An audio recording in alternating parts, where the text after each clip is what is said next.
Hello everyone, welcome back to Moat. Today we'll be discussing Laybuy Holdings, ASX LBY. Laybuy is a provider of buy now, pay later services, abbreviated to BNPL, that is currently offered to consumers across New Zealand, Australia, and the United Kingdom. We will first go through the business model of Laybuy, and then go through the pros and cons of the company from my personal perspective. This will not be a commentary on the BNPL business sector and is not a comprehensive analysis of a company, but rather it will identify the most salient points that I would consider before I start to do deeper research. With that said, let's have a look at the business model of Laybuy. Laybuy, in a nutshell, provides a payment platform that enables customers to split the payment of purchases both online and in-store across 6 weekly interest-free installments, the first being at the point of sale. Laybuy has a transaction limit between 120 and 1,500 New Zealand dollars, depending on the credit score of the particular individual. So what does this actually mean in practice? When a customer comes into a shop, they of course end up using the Laybuy app when they decide to purchase a product. When they go and use that app, this connects to the Laybuy system and they pay the cost of a good, which is the merchant value, directly to the merchant. So Laybuy pays the merchant value to the merchant minus any fees. Once this goes through to the merchant then of course gives the product or the service to the customer. At this stage, which is known as a point of sale, which I referred to previously, at the point of sale, the customer makes the first payment immediately. So it makes payment 1 immediately, and then subsequently, of course, the customer gets the product or service that they wish. After the first payment, so the first payment is done already, the next 5 weeks, the customer makes subsequent payments directly to Laybuy through the app. That is the general circular flow through the Laybuy system. You might be asking yourself, how do they make money or revenue through this process? And there's 2 ways. So as I briefly mentioned, the first way is by charging merchants a percentage of the value of each transaction a customer makes using Laybuy. So they get a fixed percentage of the merchant value that they pay to the merchant. The second way is by charging fees to customers for late payments. So if they make a late payment, they usually charge a 10 AUD fee. If they haven't paid within another 7 days, they charge another fee. It should also be noted that Laybuy restricts the amount of fees that they can take from a particular individual, so it's not as if it's unrestricted.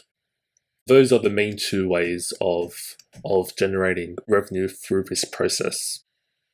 Overall, the business model is fairly simple. Now we will turn to the most salient positive points of Laybuy. A primary advantage of Laybuy is that it's capital efficient. So what this means is that since they require weekly repayments over the 6 weeks, with the first, as I said, being at the time of sale, they are able to effectively reuse the capital.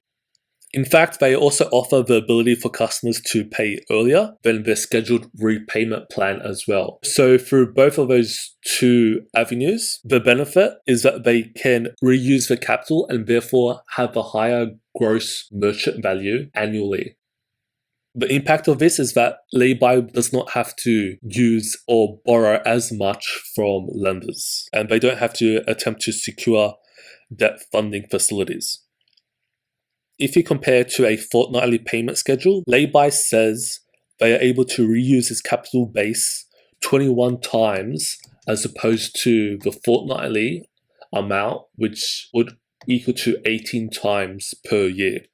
However, as a brief side note, while this is positive, I do not think it is particularly difficult for a competitor to change from a fortnightly payment to a weekly payment. It might actually make more sense for fortnightly payments, since customers usually get paid on a fortnightly basis. In any case, A second positive for Laybuy is its offering of Laybuy Boost. This feature lets the customer purchase larger products that are valued more than the transaction limit, which is set currently to about 1,500 New Zealand dollars.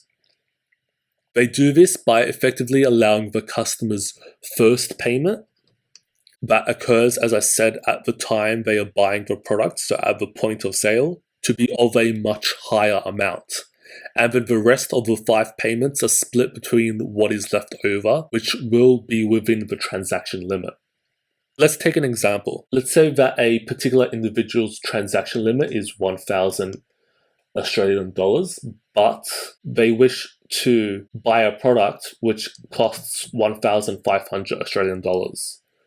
So here, they have the option to pay immediately $500, so that's at the point of sale. And then, over the next 5 payments, they can pay $200 each. And then you times that by 5, which will equal to $1,000, which is still within their transaction limit. The effect of this for Laybuy is it increases the number of products that can be bought. However, another positive is that it increases their fees from the merchant, because remember, as I said, Laybuy gets a fixed percentage amount of the value of the gross merchant value. So if it's a higher gross merchant value, they get higher fees, and therefore this will assist with revenue generation for Laybuy. It should also be noted that Laybuy was the first buy now pay later to launch this feature, which gives some general confidence in the company's management and innovation ability. A third advantage is that they have key partnerships. Laybuy has entered into a partnership with MasterCard, which will allow it to issue digital cards to Laybuy customers in New Zealand. They've also engaged a major payments technology specialist to bring a digital card to market in both Australia and the United Kingdom. They haven't stated who that company is, however, I suspect it's EML. As EML has mentioned in their reports, they'll be working with Laybuy quite soon. By issuing digital cards, it will allow customers to provide a tap-and-go buy now, pay later offering. The effect of this is that it makes the in-store payments process much more quicker. They also have good partnerships with major professional sporting clubs, which provides, I believe, a good opportunity to capture market share given the sporting club's global brand and followers on social media.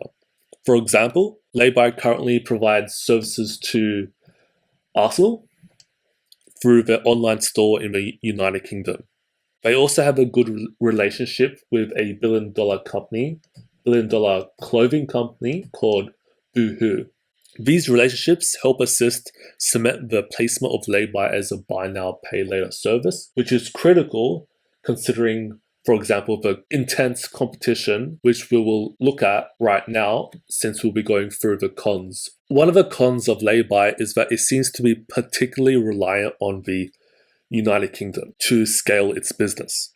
That is, the ability for Laybuy to increase revenue and achieve profitability is dependent on its ability to scale in the UK. This is because they already have a market-leading position in New Zealand. And from this illustration, it is evident that New Zealand is quite a small geographic when compared to the United Kingdom. While Australia is indeed larger, it does not seem to be a viable geography to dominate due to the first mover advantages of Afterpay and Zip.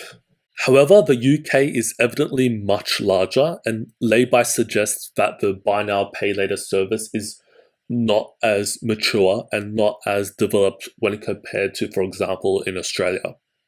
Hence, their strategic goal is to develop mostly in the UK.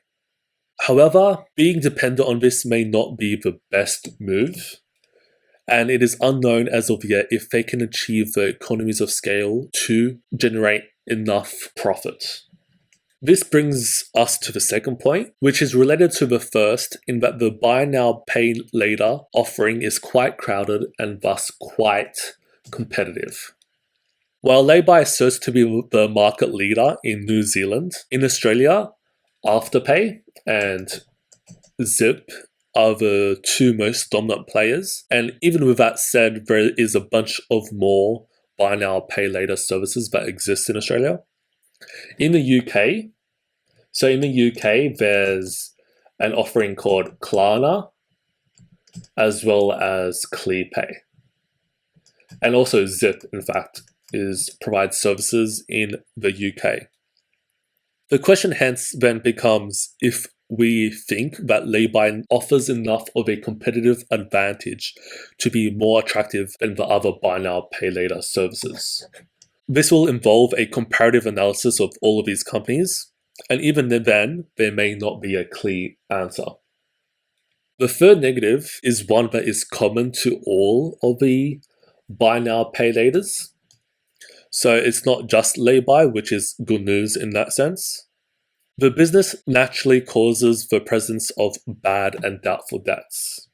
So those are debts that cannot be repaid. So when the weekly repayments are required, they are not able to be repaid by the customer. While Laybuy indeed conducts external customer credit checks, Laybuy is most definitely within the growth stage, and as it continues to grow, it may be more difficult for Laybuy to manage this issue. A second issue with the buy now, pay later business, which is a good issue to have, but it's still indeed an issue, is that they need to ensure they always have enough access to debt funding. Why is this? There's a fairly simple reason why. This is because they need to upfront pay the merchants.